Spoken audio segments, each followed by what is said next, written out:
In Java, polymorphism allows a single action like calling a method to behave differently based on the object that is performing the action.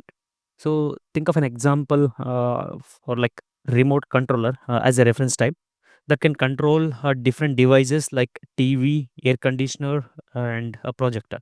So each device reacts differently when a power button is pressed. The same interface, that is, button press, results in different behavior, like turning on the TV or operating air conditioner or a projector. So basically, why is polymorphism is used? For a code reusability, like use the same interface for different implementations. Extensibility, like easily add a new functionality by extending the class. Then readability and maintainability, like cleaner and a modular code. Then the flexibility, like it helps in like you can write a code that works on object of different classes. So we have two types in polymorphism, that is compile time and runtime. So compile time is a method overloading, so which resolved during compilation, and it is a static polymorphism. Then runtime polymorphism is like method overriding, which is resolved during runtime using JVM, and it is dynamic polymorphism. So what is a compile time polymorphism or a method overloading? So a method overloading happens when multiple method in the same class have the same name but different parameters, like based on the type, number, or order.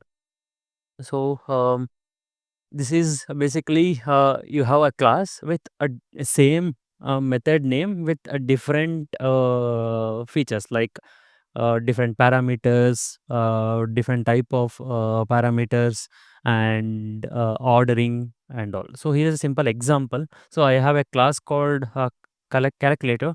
So I have a method called add, and based on the parameters, you can see I have two parameters, that is int, and two parameters double, and three parameters int. So based on the parameters, compiler determines what to call and all.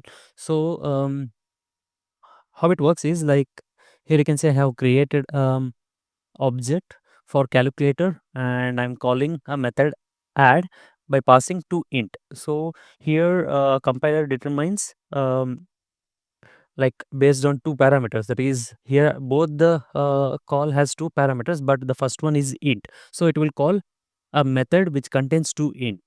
And if it has two double, it will call a method which has two double. Again, if I pass a three parameters as int, it will call a three parameterized method.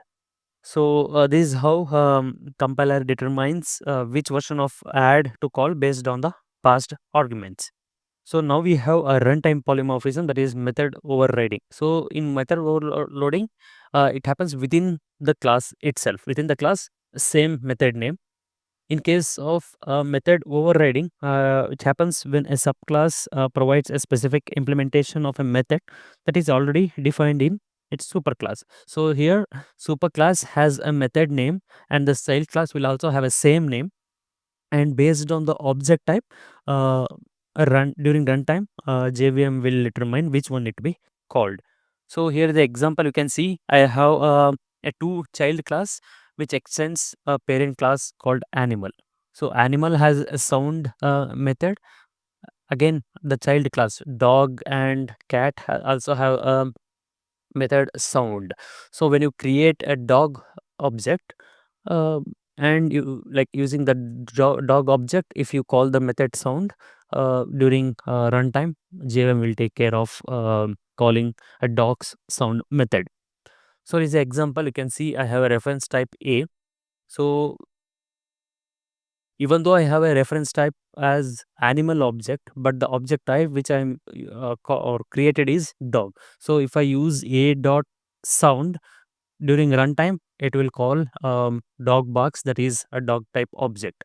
So even though the reference type of animal, the type is animal, the object is dog or cat. So overridden method is the subclass is called, like over method in the subclass is called.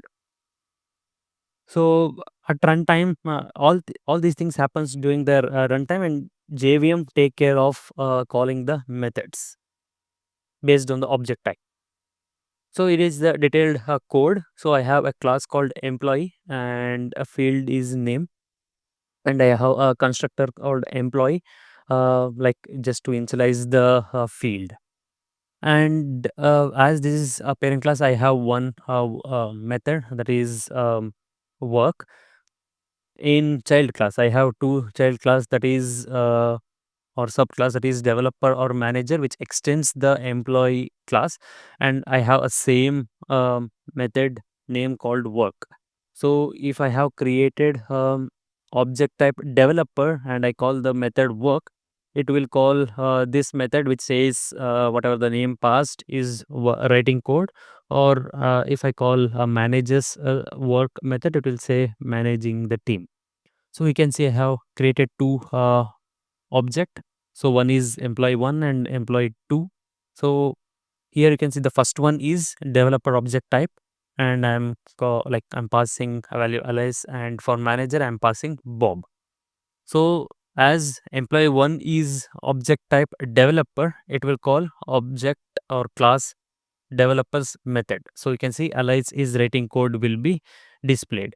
In the same way, employee 2 dot work will display Bob is managing team. So both use employee reference but behave differently. That's how like polymorphism works, and that is the polymorphism basically. To summarize, again, what is polymorphism? Like the same method with a different behavior, and like calling the method with a different behavior. So using method overloading or a method overriding. And a method overloading results are resolved at compile time, and method overriding is during runtime, that's using JVM.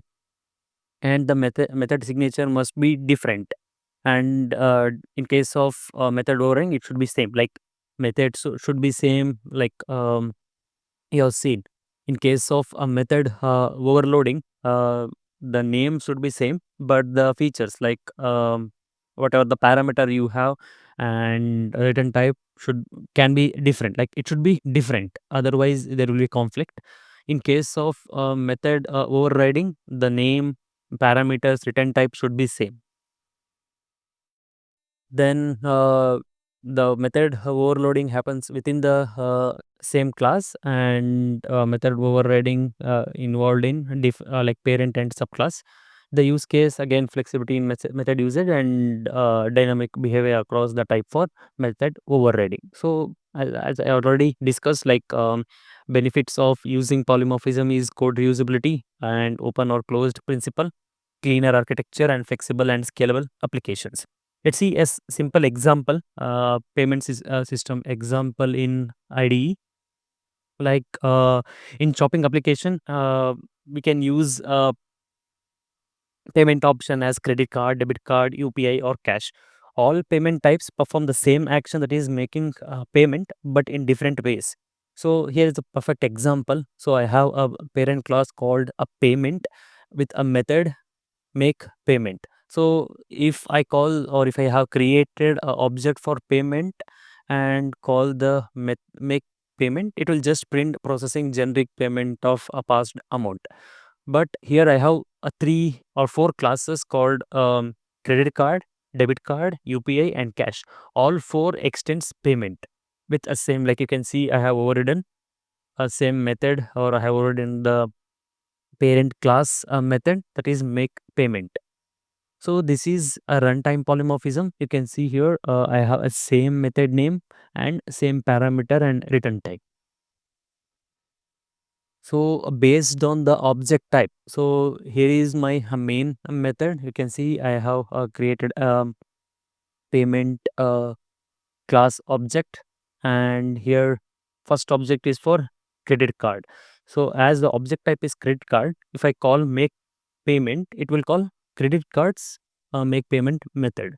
Again for UPI, it will call UPI make payment method. Same for cash and debit card. So let me execute it first. You can see it will give me output like for each saying paid amount, whatever the amount is passed using credit card. The first I have called for credit card, then UPI. You can see UPI example, Google Pay or Phone Pay. Then using debit card, the third one is for debit card, and fourth is for cash. So is like best example to showcase the polymorphism usage in Java. So all payment types are treated as the same type, and like the actual method that's get called is determined at runtime depending upon object type, either it is credit card or cash or whatever it is. And this makes the code flexible, scalable, and easy to maintain.